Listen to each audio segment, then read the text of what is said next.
ദൈവജനത്തിന്റെ മേൽ തലമുറ തലമുറ വംശം പാരമ്പര്യം വന്ന് ഭവിച്ചുകൊണ്ടിരിക്കുന്ന അനർത്ഥങ്ങളുടെ കെട്ടുകൾ അടിക്കാൻ അവിടെ നൽകിയ പൗരോഹിത്യത്തെ ഓർത്ത് കർത്താവ് നന്ദി പറഞ്ഞ് മഹത്വപ്പെടുത്തുന്നു.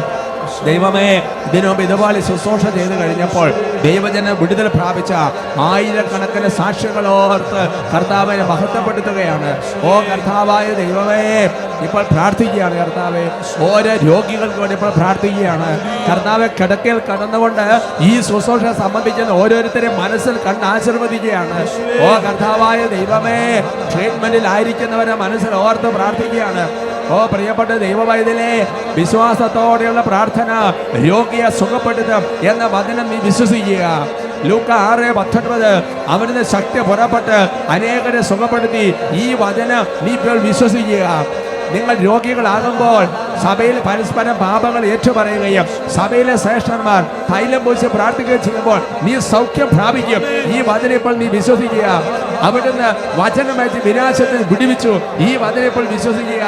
നിങ്ങൾ കഠിനമായ രോഗപീഠ അനുഭവിക്കുന്നവര് ഇപ്പോൾ നിങ്ങളുടെ വലതുകര നിങ്ങളുടെ ശരീരത്തിൽ രോഗമുള്ള ഭാഗത്തേക്ക് വെച്ച് വിശ്വാസത്തോടെ ഇപ്പോൾ പ്രാർത്ഥിക്കുക. ദൈവശക്തി വ്യാപരിക്കുന്നു. ഓ കർത്താവായ ദൈവമേ, തിരുസഭയ്ക്ക് അങ്ങ് നൽകിയിരിക്കുന്ന പൗരോഹിത്യത്തിന് അധികാരം ഉപയോഗിച്ച് മത്തായി 18:18 നിങ്ങൾ ബന്ധിക്കപ്പെട്ടിരിക്കും, നിങ്ങൾ അഴിക്കപ്പെട്ടിരിക്കുന്ന വചനത്തിന്റെ അധികാരത്തിൽ. ലൂക്ക 9:1-2 അവൻ 12 പേരെ അടുത്ത് വിളിച്ച് സകല പിശാചുക്കളുടെ മേൽ അവർക്ക് അധികാരവും ശക്തിയും കൊടുത്തു എന്ന വചനത്തിന്റെ അധികാരത്തിൽ അർപ്പിച്ച വിശുദ്ധ കുർബാനയുടെ അനന്ത യോഗ്യതയാൽ, സഭയുടെ യോഗ്യതയാൽ, പരിശുദ്ധ കന്യാമരത്തിന് അവലോൽപത്തിന്റെ യോഗ്യതയാൽ ഇപ്പോൾ കൽപ്പിക്കുന്നു. ഇവരിൽ നിന്നും ഇവരുടെ കുടുംബങ്ങളിൽ നിന്നും വ്യക്തികളിൽ നിന്നും രോഗങ്ങളും രോഗപീഠകളും പൈശാചിക ബന്ധനങ്ങൾ വിട്ടൊഴിഞ്ഞ് കുരിശിന്റെ ചുവട്ടിൽ നിബന്ധിക്കട്ടെ. അഴിയട്ടെ, അടിമത്തങ്ങൾ നീങ്ങട്ടെ, യേശുവിന്റെ നാമത്തിൽ വിടുതൽ ബന്ധനങ്ങൾ അഴിയട്ടെ, അടിമത്തങ്ങൾ നീങ്ങട്ടെ, യേശുവിന്റെ നാമത്തിൽ വിടുതൽ പ്രാപിച്ചിടട്ടെ. രോഗികളെ സുഖമാക്കുന്ന ശക്തി, അത്ഭുത ശക്തി സംഭവിക്കട്ടെ. രോഗികളെ സുഖമാക്കുന്ന ശക്തി കർത്താവിൻ അത്ഭുത ശക്തി. ദൈവജനത്തിന്മീതെ ഇപ്പോ നിറഞ്ഞു കവിഞ്ഞിടട്ടെ. യേശുവിൽ നിന്നും ശക്തി പുറപ്പെട്ട് സൗഖ്യം വിടുതൽ ഇന്നീ ജനതയിൽ ഒഴുകട്ടെ. യേശുവിൽ നിന്നും ശക്തി പുറപ്പെട്ട് സൗഖ്യം വിടുതൽ ഇന്നീ ജനതയിൽ ഒഴുകട്ടെ. ബന്ധനങ്ങൾ അഴിയട്ടെ, അടിമത്തങ്ങൾ മാറട്ടെ, യേശുവിന്റെ നാമത്തിൽ വിടുതൽ പ്രാപിച്ചിടട്ടെ. ബന്ധനങ്ങൾ അഴിയട്ടെ, അടിമത്തങ്ങൾ മാറട്ടെ, യേശുവിന്റെ നാമത്തിൽ വിടുതൽ പ്രാപിച്ചിടട്ടെ.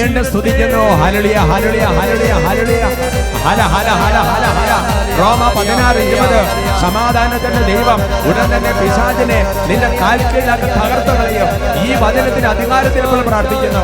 ഓ കർത്താവായ ദൈവമേ, 18 വർഷമായി സാത്താൻ ബന്ധിച്ചിരുന്ന ഈ മകളെ ഞാൻ അഴിച്ചു വിടേണ്ടതല്ലേ എന്ന കർത്താവിന്റെ വചനത്തിൽ വിശ്വസിച്ചുകൊണ്ട് തലമുറയായി വംശമായി പാരമ്പര്യമായി ഓ കർത്താവേ, ഈ കുടുംബങ്ങളുള്ള പൈശാചിക പീഡകൾ, അന്ധകാരത്തിന്റെ ഉപദ്രവങ്ങൾ, തടസ്സങ്ങൾ, സാമ്പത്തിക കടബാധ്യതകൾ, രാത്രികളുടെ പൈശാചിക പീഡകൾ, പഠന തടസ്സം, വിവാഹ തടസ്സം, മക്കളുടെ മേലെ ബന്ധനങ്ങൾ, കലകം, വഴക്ക്, കേസുകൾ, അതിർത്തി തർക്കങ്ങൾ, നാരകീയ ഉപദ്രവങ്ങൾ ഈശോയുടെ നാമത്തിൽ ബന്ധിക്കുന്ന വിട്ടൊഴിഞ്ഞ് നിത്യാഗ്നിയിൽ നിബന്ധിക്കട്ടെ.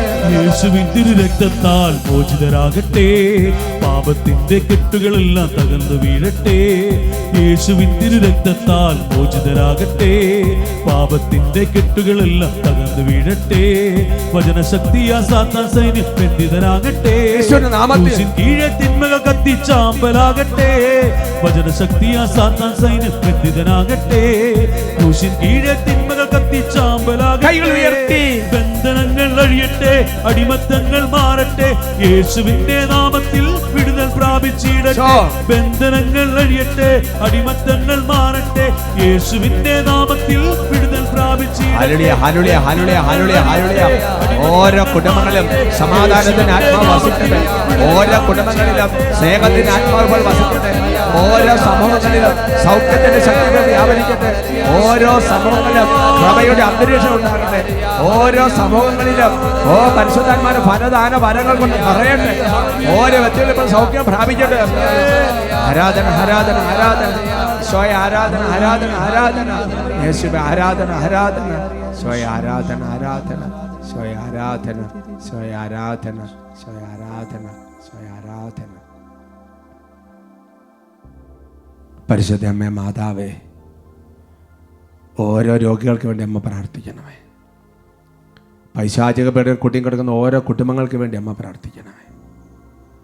തുറന്നുള്ള വചന ശുശ്രൂഷയ്ക്ക് വേണ്ടി അമ്മ മുട്ടിപ്പായി പ്രാർത്ഥിക്കണമേ. നമുക്ക് പ്രാർത്ഥിക്കാം. നന്മ നിറഞ്ഞ മറിയമേ സ്വസ്തി, കർത്താവ് അങ്ങയോട് കൂടെ സ്ത്രീകളിൽ അങ്ങ് അനുഗ്രഹിക്കപ്പെട്ടവളാവും. അങ്ങയുടെ ഉദരത്തിന് ഫലമായി ഈശോ അനുഗ്രഹിക്കപ്പെട്ടവനാവും. പരിശുദ്ധ മറിയമേ തമ്പുരാൻ്റെ അമ്മേ, പാപികളായ ഞങ്ങൾക്ക് വേണ്ടി ഇപ്പോഴും ഞങ്ങളുടെ മരണസമയത്തും തമ്പുരാനോട് അപേക്ഷിച്ചു കൊള്ളണമേ. ആമേൻ. Praise the Lord. Praise the Lord. ഹല്ലേലൂയ. Hallelujah. നമുക്കിരിക്കാം. ഇന്ന് നമ്മൾ ചിന്തിക്കുന്ന വിഷയം വ്യർത്ഥ സംഭാഷണം അപകടകരമാണ്. സന്തോഷത്തോടെ പറയാം ഹല്ലേലൂയ. Hallelujah. പ്രിയമുള്ള സഹോദരങ്ങളെ, നമ്മുടെ ജീവിതത്തിൽ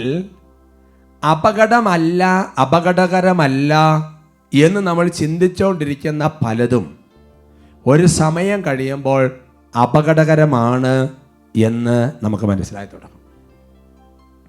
ബൈബിളിൽ പഴയ നിയമത്തിൽ പുതിയ നിയമത്തിൽ ഒരുപാട് സ്ഥലത്ത് നമ്മൾ വലിയ കുഴപ്പമില്ല എന്ന് വിചാരിച്ചുകൊണ്ടിരിക്കുന്ന വ്യർത്ഥ ഭാഷണം നല്ലതല്ല എന്ന് സൂചന തരുന്നുണ്ട്.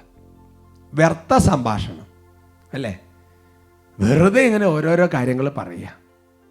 യേശയ്യാ പ്രവചനത്തിൽ 58-ാമത്തെ അധ്യായത്തിൽ 13-ാം തിരുവചനം, ബുക്ക് ഓഫ് ഐസയാ ചാപ്റ്റർ 58:13, ശാപത്തിനെ ചവിട്ടി മെതിക്കുന്നതിൽ നിന്നും എൻ്റെ വിശുദ്ധ ദിവസത്തിൽ നിന്റെ ഇഷ്ടം അനുവർത്തിക്കുന്നതിൽ നിന്ന് നീ പിന്തിരിയുക.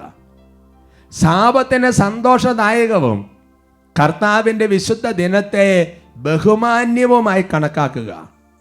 നിന്റെ സ്വന്തം വഴിയിലൂടെ നടക്കാതെയും നിന്റെ താല്പര്യങ്ങൾ അന്വേഷിക്കാതെയും വ്യർത്ഥ ഭാഷണത്തിൽ ഏർപ്പെടാതെയും അതിനെ ആദരിക്കുക. ഉച്ചത്തിൽ പറയാം ഹല്ലേലൂയ. Hallelujah.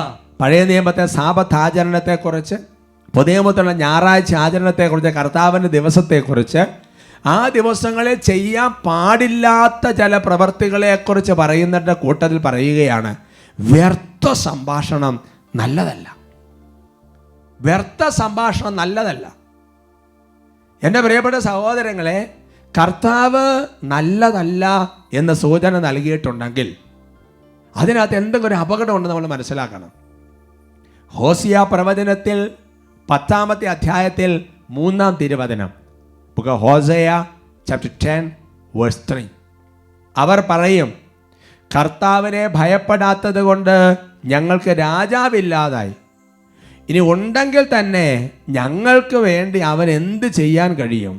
അവർ വ്യർത്ഥ ഭാഷണം നടത്തുന്നു. Price the Lord. Praise the Lord.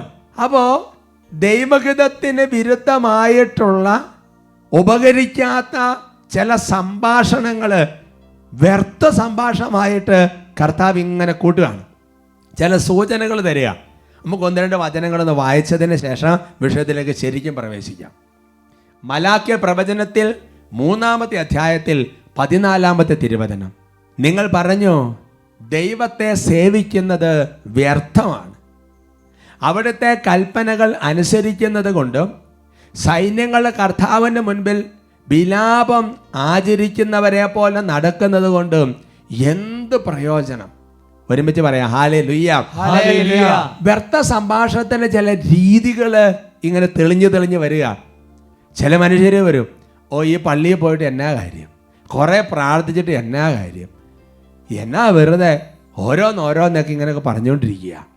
എൻ്റെ പ്രിയപ്പെട്ട സഹോദരങ്ങൾ, ഇതൊരു അഭിപ്രായം പറച്ചിലായിട്ട് നമുക്ക് തോന്നും, കുഴപ്പമില്ലാത്ത സംഗതിയായിട്ട് തോന്നും. പക്ഷേ ദൈവസന്നിധിയിൽ ഇതെല്ലാം വളരെ സീരിയസ് ആയിട്ട് എടുക്കുന്ന ഒരു സംഗതിയാണ്. വ്യർത്ഥ സംഭാഷണത്തിൻ്റെ മറ്റൊരു രീതി, മറ്റൊരു മോഡല് പ്രഭാഷകന്റെ പുസ്തകത്തിൽ കാണുന്നുണ്ട്. പ്രഭാഷകന്റെ പുസ്തകത്തിൽ 19-ാമത്തെ അധ്യായത്തിൽ അതിൻ്റെ 6-ാമത്തെ തിരുവചനം അവിടെ വെളിപ്പെടുത്തുകയാണ്, വ്യർത്ഥ ഭാഷണത്തെ വെറുക്കുന്നവൻ തിന്മയിൽ നിന്ന് ഒഴിഞ്ഞിരിക്കും. ഒരുമിച്ച് പറയാം, ഹല്ലേലൂയ. ഹല്ലേലൂയ. വ്യർത്ഥ ഭാഷണം വെറുക്കുന്നവൻ തിന്മയിൽ നിന്ന് ഒഴിഞ്ഞിരിക്കുമെന്ന് പറയുമ്പോൾ അതിൻ്റെ അർത്ഥമെന്ന് പറയുന്നത് നമ്മൾ വെറുക്കേണ്ട ഒരു സംഗതിയാണ് വ്യർത്ഥ ഭാഷണം. അതിനകത്തുനിന്ന് ഒഴിഞ്ഞില്ലെങ്കിൽ നമ്മൾ തിന്മയിൽ നിന്ന് ഒഴിയാതെ ഇരിക്കും എന്നൊരു സൂചനയുണ്ട്. ഇപ്പോൾ പഴയ നിയമത്തിലെ വചനങ്ങളാണ് വരുന്നത്, ഒരിച്ചിരി കഴിയുമ്പോൾ നമ്മൾ പുതിയ നിയമത്തിലേക്ക് കയറും. അതുകൊണ്ട് എൻ്റെ പ്രിയപ്പെട്ട സഹോദരങ്ങളെ, നമ്മുടെ ജീവിതത്തിൽ നമ്മളെ രക്ഷിക്കാൻ കഴിവില്ലാത്ത, നമുക്ക് നന്മയല്ലാത്ത, നമുക്ക് ഉപകരിക്കാത്ത കാര്യങ്ങളിൽ നിന്ന് നമ്മൾ മാറണം. നമ്മൾക്കൊരു വേർപാട് വേണം. ഇല്ലെങ്കിൽ വലിയ അപകടങ്ങളിൽ നമ്മൾ ചാടും. വ്യർത്ഥ ഭാഷണത്തിൽ മുഴുകുന്നവനെ കുറിച്ച് അപ്പോൾ ബൈബിൾ നൽകുന്ന സൂചന എന്താ? അവൻ തിന്മയിൽ ചാടാൻ സാധ്യതയുണ്ടെന്നുള്ളതാണ്, അല്ലേ? വ്യർത്ഥ ഭാഷണത്തെ ഒഴിവാക്കുന്നവൻ, വെറുക്കുന്നവൻ തിന്മയിൽ നിന്ന് ഒഴിഞ്ഞിരിക്കുമെന്ന് പറഞ്ഞാൽ അതിനെ മറുവശം എന്നാ? വ്യർത്ഥ ഭാഷണത്തിൽ മുഴുകുന്നവന് അപകട സാധ്യത കൂടുതലാണ്, പാപത്തിൽ വീഴാനുള്ള സാധ്യത കൂടുതലാണ്. അത് നമ്മളെ രക്ഷിക്കുന്ന ഒന്നല്ല, നമുക്ക് ഉപകരിക്കുന്ന ഒന്നല്ല. നമ്മളെ രക്ഷിക്കാൻ കഴിവില്ലാത്ത, നമുക്ക് ഉപകരിക്കാത്ത കാര്യങ്ങളിൽ നിന്ന് നമ്മൾ വിട്ടുനിൽക്കണം. എൻ്റെ പ്രിയപ്പെട്ട സഹോദരങ്ങളെ, അത് കർത്താവ് ഉത്ബോധിപ്പിക്കുന്നുണ്ട്. കൊരിന്തോസ് ലേഖനത്തിൽ കർത്താവ് വെളിപ്പെടുത്തുന്നുണ്ട്, അല്ലേ? എന്താ വെളിപ്പെടുത്തുന്നത്? എല്ലാം പ്രയോജനകരങ്ങളല്ല, എല്ലാം ഉപകാരപ്രദമല്ല. അപ്പം ചിലതൊക്കെ നമ്മൾ ഒഴിവാക്കി തുടങ്ങണം. 1 സാമുവേൽ 12-ാമത്തെ അധ്യായത്തിൽ 21-ാമത്തെ വാക്യത്തിൽ അത് നല്ല വചനമാണ്. നിങ്ങൾക്കുപകരിക്കാത്തതും നിങ്ങളെ രക്ഷിക്കാൻ കഴിവില്ലാത്തതുമായ കാര്യങ്ങളിലേക്ക് നിങ്ങൾ തിരിയരുത്, അവ വ്യർത്ഥമാണ്. അപ്പം നമ്മളൊരു സംഭാഷണം കേൾക്കുമ്പോൾ, നമ്മളൊരു സംഭാഷണം നടത്തുമ്പോൾ നമ്മൾ ചിന്തിക്കേണ്ട ഒരു കാര്യമെന്ന് പറയുന്നത്, ഇതിനകത്ത് എന്തെങ്കിലും ഒരു ഉപകാരം ഉണ്ടാകുന്നുണ്ടോ? നമ്മുടെ രക്ഷയ്ക്ക് ഉപകരിക്കുന്നതാണോ? കേട്ടുകൊണ്ടിരിക്കുന്ന വ്യക്തി രക്ഷയ്ക്ക് ഉപകരിക്കുന്നതാണോ? എന്തെങ്കിലും ഒരു സംഗതി ഉള്ളതാണോ? അത് നമ്മളെ രക്ഷിക്കാൻ കാര്യമില്ലാത്തത്, നമുക്ക് ഉപകാരമില്ലാത്ത സംഗതി നമ്മൾ പിന്തിരിയണം, അല്ലേ? അതുകൊണ്ടാണ് പൗലോസ്ലീഹ കൊരിന്തോസ്യർക്ക് 1-ാമത്തെ ലേഖനത്തിൽ 2-ാമത്തെ അധ്യായത്തിൽ 2-ാം വാക്യത്തിൽ 1 Corinthians chapter 2 verse 2 പറഞ്ഞു വെച്ചത്, നിങ്ങളുടെ ഇടയിലായിരുന്നപ്പോൾ യേശുക്രിസ്തുവിനെ കുറിച്ചല്ലാതെ, അതും ക്രൂശിതനായവനെ കുറിച്ചല്ലാതെ മറ്റൊന്നിനെ കുറിച്ചും അറിയേണ്ടതില്ലെന്ന് ഞാൻ തീരുമാനിച്ചു. ഒരുമിച്ച് പറയാം, ഹല്ലേലൂയ. ഹല്ലേലൂയ. പൗലോസ്ലീഹ പറയാ, ഞാൻ നിങ്ങളുടെ കൂടി ആയിരുന്നപ്പോൾ യേശുക്രിസ്തുവിനെ കുറിച്ച് അല്ലാതെ ബാക്കി ഒന്നും അറിഞ്ഞിട്ട് കാര്യമില്ല. യേശുവിനെ കുറിച്ച് അറിഞ്ഞാൽ, യേശുവിനെ കുറിച്ച് പറഞ്ഞാൽ, ഈശോയെ കുറിച്ച് കേട്ടാൽ അത് രക്ഷിക്കാൻ കഴിവുള്ളതാണ്. ഈശോ എന്ന നാമമാണ് രക്ഷിക്കുന്ന നാമം, അത് ഉപകാരപ്രദമാണ്. ബാക്കിയുള്ള ഈ ചപ്പും ചവറും കേട്ടിട്ട് കാര്യമില്ല, അല്ലേ? ശ്രദ്ധിക്കണം പ്രിയപ്പെട്ട സഹോദരങ്ങളെ. എന്ന് വിചാരിച്ചുകൊണ്ട് ഈ വചനത്തെ ചിലപ്പോൾ തെറ്റായി വ്യാഖ്യാനിക്കുന്നവരുണ്ട്. അപ്പോൾ അതുകൊണ്ട് തന്നെ വേറെ ഒന്നും വേണ്ട, വേറെ അങ്ങനെയൊന്നും വേണ്ട, അങ്ങനെയല്ല ചിന്തിക്കേണ്ടത്, അല്ലേ? നമുക്ക് നമ്മുടെ ഉത്തരവാദിത്തങ്ങളും കടമകളും എല്ലാം നമ്മൾ നിർവഹിക്കണം. പക്ഷേ നമ്മൾ അറിയാനും നമ്മുടെ മുഴുവൻ കാര്യങ്ങളിലും ഈശോയുമായി ബന്ധപ്പെട്ട് പോകണമെന്നാണ് എൻ്റെ സൂചന. ഉച്ചത്തിൽ പറയാം, ഹല്ലേലൂയ. ഹല്ലേലൂയ. എൻ്റെ പ്രിയപ്പെട്ട സഹോദരങ്ങളെ, ഈ വ്യർത്ഥ സംഭാഷണം എങ്ങനെയാണ് നമ്മുടെ ജീവിതത്തിൽ അപകടങ്ങളിലേക്ക് കൊണ്ടുപോയി ചാടിക്കുക? ഇത് കേട്ടാലൊക്കെയുള്ള പ്രശ്നം എന്താണ്? എൻ്റെ സഹോദരങ്ങളെ, വ്യർത്ഥ സംഭാഷണത്തെക്കുറിച്ച് ബൈബിൾ നൽകുന്ന ഒരു സൂചന എന്ന് പറയുന്നത്, ഇത് പലപ്പോഴും കേട്ടത് ആവർത്തിക്കുന്നതാണ് വ്യർത്ഥ സംഭാഷണം. ഇതിനകത്ത് നമ്മളൊരു അടക്കം പാലിക്കണം. അതുകൊണ്ടാണ് ചില കാര്യങ്ങൾ കേൾക്കാതിരിക്കണം എന്ന് പറയുന്നത്. പ്രഭാഷകന്റെ പുസ്തകത്തിൽ 21-ാമത്തെ അധ്യായത്തിൽ 25-ാം തിരുവചനം, book of Sirach chapter 21 verse 25, വ്യർത്ഥ ഭാഷകൻ അന്യരുടെ വാക്കുകൾ ആവർത്തിക്കുന്നു. ഹല്ലേലൂയ. ഹല്ലേലൂയ. അപ്പോൾ ഈ വ്യർത്ഥ ഭാഷണത്തിന്റെ അരൂപിയുള്ള വ്യർത്ഥ ഭാഷകന്റെ പ്രത്യേകത എന്താ? അവിടുന്ന് ഇവിടുന്ന് ഓരോ സംഗതികൾ കേൾക്കും, എന്നിട്ടോ അത് കൊണ്ടുവന്ന് വേറെ സ്ഥലത്ത് പോയി പറയും. വ്യർത്ഥ ഭാഷകൻ മറ്റുള്ളവർ പറഞ്ഞു കേൾക്കുന്ന ചപ്പും ചവറും കേട്ട് അതിങ്ങനെ ഹൃദയത്തിലോട്ട് കയറിയിട്ട് അത് വേറെ പല സ്ഥലങ്ങളിൽ പോയി പറയും. വ്യർത്ഥ ഭാഷകന്റെ ഒരു സൂചനയാണ്. പ്രിയപ്പെട്ട സഹോദരങ്ങൾ, അതുകൊണ്ട് അന്യരുടെ വാക്കുകൾ ആവർത്തിക്കുന്ന ഒരു പ്രവണത ഉണ്ടെങ്കിൽ ശ്രദ്ധിക്കണം. ആവശ്യമില്ലാത്ത കാര്യങ്ങൾ കണ്ടിട്ട് കേട്ടിട്ട് അത് അവിടെ ഇവിടെ പോയി പറയുക. ഇത് നിസാര സംഗതിയല്ല. പുതിയ നിയമത്തിലേക്ക് പ്രവേശിക്കുമ്പോൾ ശക്തമായിട്ട് ചില താക്കീതുകളുണ്ട്. ഇത് വിധി ദിവസത്തിൽ കണക്ക് കൊടുക്കേണ്ട ഒരു പാപമാണെന്ന് ബൈബിൾ പഠിപ്പിക്കുകയാണ്. ഇത് കണക്ക് കൊടുക്കേണ്ട ഒരു പ്രവൃത്തിയാണ്. വിശുദ്ധ മത്തായിയുടെ സുവിശേഷത്തിൽ 12-ാമത്തെ അധ്യായത്തിൽ 36-ാം തിരുവചനം. Gospel of saint Matthew chapter 12 verse 36. ഞാൻ നിങ്ങളോട് പറയുന്നു, മനുഷ്യർ പറയുന്ന ഓരോ വ്യർത്ഥവാക്കിനും വിധി ദിവസത്തിൽ കണക്ക് കൊടുക്കേണ്ടി വരും. നോക്കിയാൽ കയറി പഴയ നിയമത്തിൽ നിന്ന് കയറി വന്ന് എന്താണ് വ്യർത്ഥ സംഭാഷണ സൂചനകളൊക്കെ പറഞ്ഞിട്ട് അവസാനം പറഞ്ഞു വെക്കാണ്, ഇത് അന്ത്യ ദിവസത്തിൽ കണക്ക് കൊടുക്കേണ്ട ഒരു പ്രവൃത്തിയാണ്. ദൈവസന്നിധിയിൽ നമ്മൾ ഉത്തരം പറയേണ്ട ഒരു പ്രവൃത്തിയാണ്. ഞാൻ പലപ്പോഴും ചിന്തിച്ചിട്ടുണ്ട്, ഈ ഒരു വ്യർത്ഥ സംഭാഷണം അതിപ്പോൾ നടത്തി എന്നുകൊണ്ട് ഇപ്പോൾ എന്താ ഇപ്പോൾ വലിയ കണക്ക് കൊടുക്കേണ്ട, വലിയ സീരിയസ് ഹിസ്റ്ററി ഇപ്പോൾ അതിനകത്ത് എന്താണ് എന്ന് ഞാൻ ഒരു കാര്യത്തിൽ ചിന്തിച്ചിട്ടുണ്ട്. നമ്മളിപ്പോൾ അവിടെ ഇവിടെ കേട്ടാൽ ശരിയല്ലാത്ത എന്തെങ്കിലുമൊക്കെ ആയിക്കോട്ടെ, ഒരു കാര്യം അങ്ങോട്ട് പറഞ്ഞു. എൻ്റെ പ്രിയപ്പെട്ട സഹോദരങ്ങളെ, നമ്മൾ പറയുന്ന പല തമാശകളിലും നമ്മൾ പറയുന്ന പല കാര്യങ്ങളിലും ചില കാര്യങ്ങൾ അപകടകരമായി ഒളിഞ്ഞിരിപ്പുണ്ടാവും. കുറച്ചുകൂടെ വെളിച്ചം കിട്ടും. 2 തിമോത്തി 2:16 പഠിച്ചാൽ, 2 തിമോത്തി ചാപ്റ്റർ 2 വേഴ്സ് 16, ലൗകികമായ വ്യർത്ഥ ഭാഷണം ഒഴിവാക്കുക, അല്ലെങ്കിൽ അത് ജനങ്ങളെ ഭക്തിരാഹിത്യത്തിലേക്ക് നയിക്കും. അപ്പം നമ്മൾ നടത്തുന്ന ഒരു ലൗകിക സംഭാഷണം ഒരു പക്ഷേ ഈ സംഭാഷണം കേട്ടുകൊണ്ടിരിക്കുന്ന ഒരാളെ ഭക്തിരാഹിത്യത്തിലേക്ക് നയിക്കാൻ സാധ്യതയുണ്ടാകാം. എനിക്ക് ഒരിക്കൽ ഒരു സ്ഥലത്ത് ഞാനൊരു കാര്യത്തിന് ഒരു പരിപാടിക്ക് പോയതാണ്. അത് കഴിഞ്ഞിട്ട് അതെല്ലാം കഴിഞ്ഞ് പുറത്തിറങ്ങി കഴിഞ്ഞപ്പോൾ പിന്നെ അവിടെ ഭക്ഷണം കൊണ്ട് വെച്ചിരിക്കുക. അവർ ചില സമയമൊക്കെ ഉണ്ട്. അപ്പം ഇങ്ങനെ വർത്തമാനം പറഞ്ഞുകൊണ്ടിരിക്കുമ്പോൾ ഒരു പ്രധാനപ്പെട്ട ആളാണ്, നമ്മൾ സഭയിലുള്ള വളരെ മനോഹരമായ നമ്മളൊക്കെ ചൊല്ലുന്ന ഒരു പ്രാർത്ഥന, ആ പ്രാർത്ഥനയെക്കുറിച്ച് ഒരു തമാശ പറഞ്ഞു. ആ തമാശ കേട്ടിട്ട് ഞാനടക്കം ഒരുപാട് ചിരിച്ചു. പക്ഷേ എൻ്റെ പ്രിയപ്പെട്ട സഹോദരങ്ങളെ, പിന്നീട് ഒരിക്കലും എനിക്ക് ആ പ്രാർത്ഥന ചൊല്ലാൻ പറ്റിയിട്ടില്ല. ആ പ്രാർത്ഥന ചൊല്ലുന്ന കാര്യം ഓർക്കുമ്പം എനിക്ക് ആ തമാശ ഓർമ്മ വരും. ഞാൻ ആ തമാശ ഇപ്പോൾ നിങ്ങളോട് പറയാത്ത എന്താണെന്നറിയാമോ? നിങ്ങൾ പ്രശ്നത്തിലാവും, അതുകൊണ്ടാണ് പറയാത്തത്. ഇനി ഈ തമാശ പറഞ്ഞ ഈ പ്രധാനപ്പെട്ട ആൾ അറിയുന്നുണ്ടോ? എൻ്റെ ജീവിതത്തിൽ നിന്ന് അവരൊറ്റ തമാശ ആ പ്രാർത്ഥന എടുത്തു കളഞ്ഞു എന്നുള്ള വിവരം ഇനി എപ്പോഴാണ് അറിയുന്നേ? വിധി ദിവസത്തിൽ ഒരു ചോദ്യം വരും. എന്താ ചോദ്യം എന്നറിയാവോ? നീ അന്നങ്ങനെ ഒരു തമാശ പറഞ്ഞത് വഴി ഇന്ന അച്ഛന് ആ പ്രാർത്ഥന പിന്നീട് ചൊല്ലാൻ പറ്റാത്ത വിധം ഒരു തിന്മ വന്ന് ഭവിച്ചു, അതുകൊണ്ട് നീ കണക്ക് കൊടുക്കേണ്ടി വരും. അതുകൊണ്ട് എൻ്റെ പ്രിയപ്പെട്ട സഹോദരങ്ങളെ, നമ്മൾ ഓരോ സംഭാഷണം നടത്തുമ്പോഴും നമ്മൾ ശ്രദ്ധിക്കണം. ചുമ്മാ ഇങ്ങനെ വിടുമ വിളിച്ച് പറയുകയും ആത്മീയ കാര്യങ്ങളൊക്കെ തമാശ പറയുകയും അങ്ങനെ ചെയ്യരുത്. അതായത് നിങ്ങളുടെ പൗലോസ്ലീഹ എന്താ പറയുന്നത്? എഫേസോസ് ലേഖനത്തിൽ എന്താ പഠിപ്പിക്കുന്നത്? നിങ്ങൾ സംഭാഷണം നടത്തുന്ന ആത്മാവ് ജ്വലിക്കണം, അല്ലേ? അവർക്ക് നന്മയ്ക്ക് ഉതകുന്ന കാര്യങ്ങളാണ് പറയേണ്ടത്. നിങ്ങൾ ഒരുമിച്ച് കൂടുമ്പോൾ വചനങ്ങളും സങ്കീർത്തനങ്ങളും നല്ല കാര്യങ്ങൾ, ശരിക്കും പറഞ്ഞ വാക്ക് ഇങ്ങനെയാണ്, നിങ്ങൾ നല്ല കാര്യങ്ങൾ സന്ദർഭം അനുസരിച്ച് സംസാരിക്കാനാണ് പറയുന്നത്.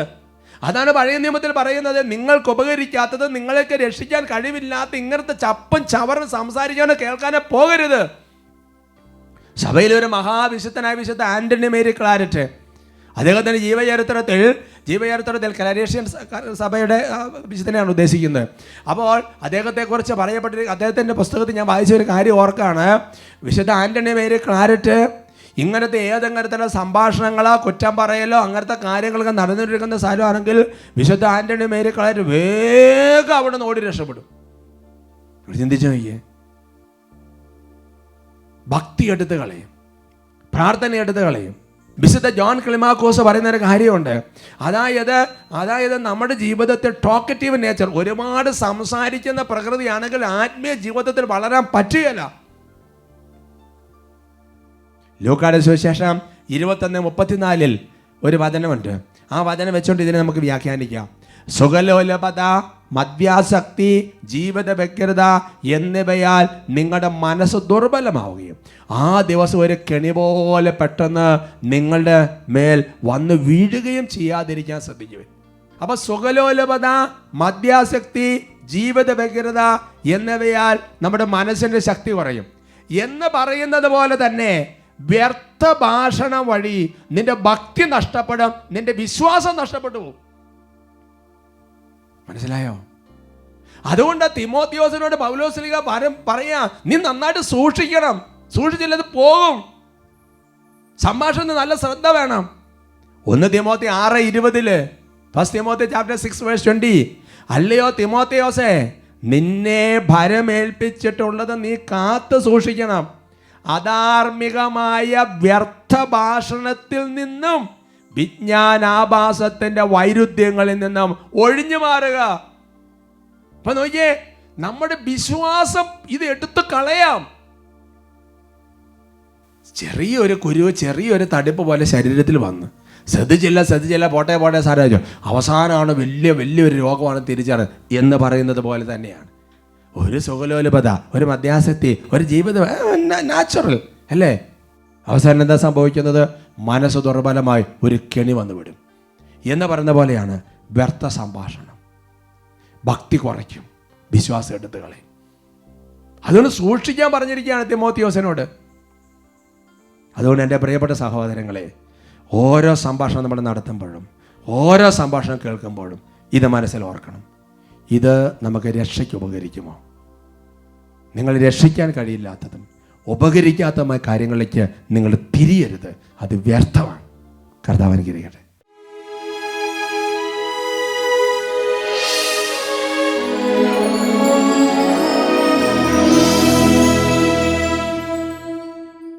പ്രഭാഷകന്റെ പുസ്തകത്തിൽ 18-ാമത്തെ അധ്യായത്തിൽ 20-ാം തിരുവചനം, ന്യായവിധിക്ക് മുമ്പ് നീ നിന്നെ തന്നെ പരിശോധിക്കുക, വിധിവേളയിൽ നിനക്ക് മാപ്പ് ലഭിക്കും.